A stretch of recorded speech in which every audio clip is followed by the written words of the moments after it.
cette passion d'histoire locale est venue du fait, autrefois, pendant les veillées, quand j'étais gosse, ça existait encore, il y avait les veillées, et les anciens me parlaient de la Grande Guerre, la guerre de 14-18, et ça me passionnait quand je voyais, j'entendais tout ça. Et puis j'ai eu un témoignage, quand j'avais 4-5 ans, de quelqu'un qui habitait à côté ici, et qui avait vu les Prussiens passer à cheval en 1871, ce qui est quand même extraordinaire d'avoir un témoignage comme ça. Il avait plus de 90 ans. Ben voilà.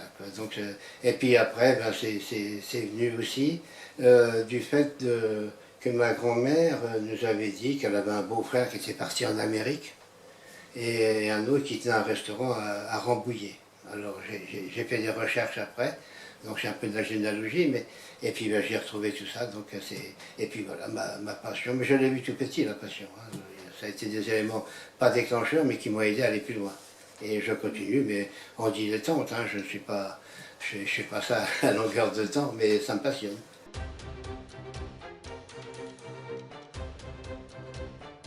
Alors, j'ai d'abord, avec mes deniers, acheté quelques livres, notamment l'histoire économique et sociale de Bouton, qui coûtait fort cher à l'époque. Et puis les archives départementales, c'est quand même là où il y a le plus de renseignements. Et puis j'ai aussi des documents, vous voyez, comme celui-là, là, qui est Prosper Bérou, c'était mon grand-père, c'est l'histoire de mon grand-père. Donc c'est extraordinaire d'avoir un grand-père qui parlait pas de quoi, et c'est une richesse, ça.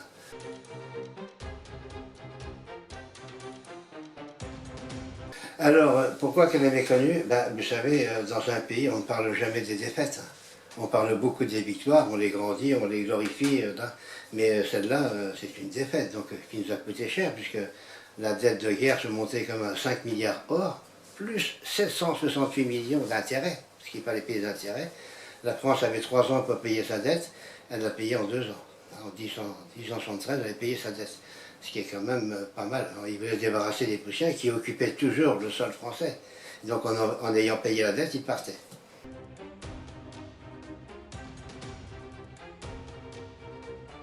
Alors pourquoi cette guerre a eu lieu? Là, écoutez, c'est quelque chose d'extraordinaire, parce que c'est vrai qu'on ne sait pas toujours comment commencent les guerres. Eh bien, ça a commencé avec la vacance du trône en Espagne. Le trône en Espagne était vacant depuis 1868 du fait d'une révolte des militaires qui avaient chassé le roi d'Espagne. Hein. Et le prince Hohenzollern-Sigmaringen, pas facile à dire, qui était un cousin qui était un prince royal de la maison de Prusse, donc cousin du roi Guillaume Ier de Prusse, était candidat pour le trône. Quoi, hein.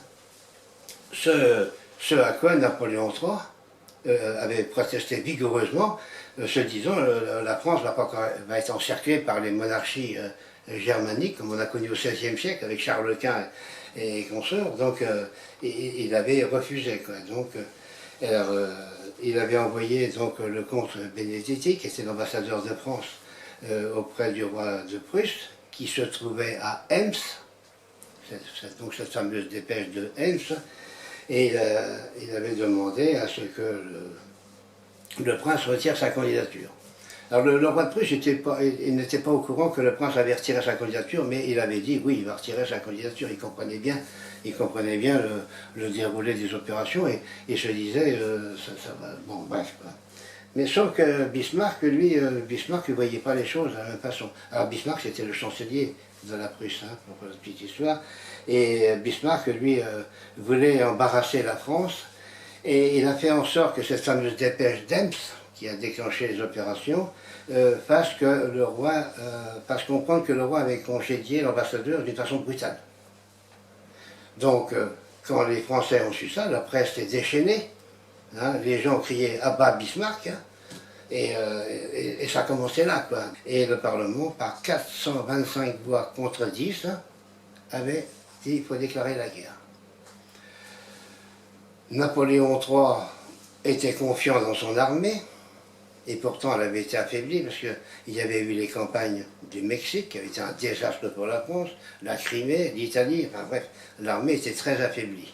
Mais l'empereur était confiant, d'autant plus que son ministre, le maréchal Leboeuf, avait dit « il ne manquera pas un bouton de guêtre ». pour dire que l'armée était prête.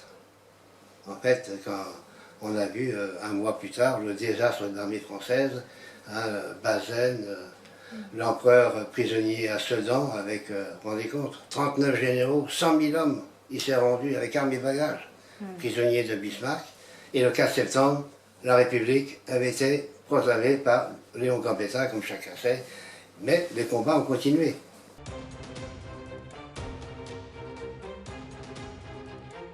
Comme dans toute guerre, il y a des anecdotes, hein, il y a des plaisantes, notamment le 11 janvier 1871, où il y a eu une très grande bataille, donc la bataille ultime avant la conquête du Mans par les Prussiens après. Le 11 au matin, les Français, ça il faut le savoir, les Français étaient épuisés physiquement, la nourriture ne suivait pas, ils crevaient de faim, c'est le terme qui vient, ils avaient des cartouches, mais la tendance n'a jamais suivi. Ils étaient épuisés, mais malgré tout, ils savaient qu'ils défendaient le pays, donc ils se battaient, ils défendaient leur sol. En face, les Prussiens qui avaient réquisitionné, notamment à Changé, hein, 2 litres de vin par soldat, etc., eux, ils étaient pleins de force, quoi. Et donc, le 11 au matin, les Français, avec stupeur, ont vu que les Prussiens étaient à 60 mètres d'eux, devant le pavillon, a changé le pavillon, a changé bien sûr. Ils étaient là et bizarrement, il y en a un qui a dû lancer une boule de neige et puis voilà, il y avait une petite bataille de boules de neige. Bon, ça c'est le côté rigolo. Hein, après, bien sûr, la bataille a pris une autre ampleur, hein, parce que les combats ont été extrêmement violents. Et en même temps, il y avait un Prussien qui était caché derrière un arbre, sans doute un châtaignier, parce qu'à l'époque il y avait des châtaigniers partout. Et ils demandaient du schnapps aux Français, qui l'ont appelé, il va viens prendre du schnapps, et ils l'ont fait prisonnier, et bien sûr, il a échappé au combat, celui-là. Bon, voilà, c'est une anecdote. Pour la petite histoire aussi, ce qui est quand même c'est intéressant à savoir, c'est que les Prussiens ont attaqué, le 10 et 11 janvier ici, ils avaient 95 000 hommes, là, ici, dans le secteur, donc ça allait jusqu'à Alençon, enfin, bon, je ne vais pas faire toute la grande ligne de front, 95 000 hommes, qui étaient bien armés, bien nourris, enfin, ça là-dessus je ne réagirais pas. Et en face, il y avait 120 à 130 000 hommes. Donc quand même, c'était quand même pas négligeable.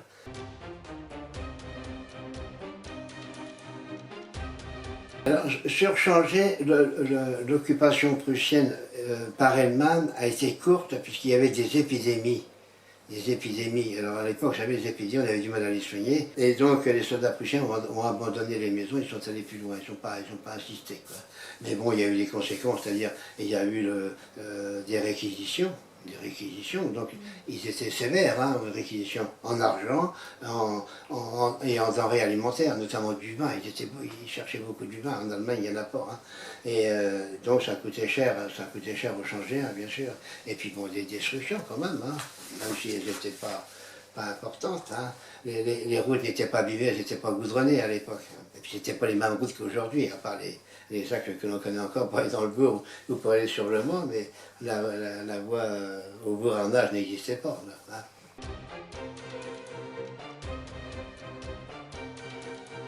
Ce que je compte faire, c'est sans doute partir, démarrer du bourg de Changé, quoi, en passant par la route de la Californie, ça fait 2 ou 3 km, peut-être 3 km.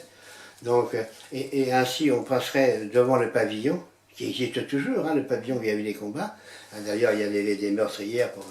Et donc, ça serait plus facile pour expliquer les combats qui ont eu lieu jusqu'au carrefour, là où il y a le monument actuel, hein, vous voyez où c'est. Et sachant d'ailleurs que le monument qui a été déplacé, lorsqu'il avait été mis en place en 1910, il a été mis sur l'emplacement environ de 25 corps qui sont en dessous, toujours aujourd'hui. D'ailleurs, aujourd'hui, on roule sur des corps. Hein. Enfin, ça, c'est la petite histoire, mais bon. Donc, jusqu'au carrefour, où là, il y a eu les combats les plus violents le 11. Non, j'ai essayé d'expliquer tout ça, quoi. Okay.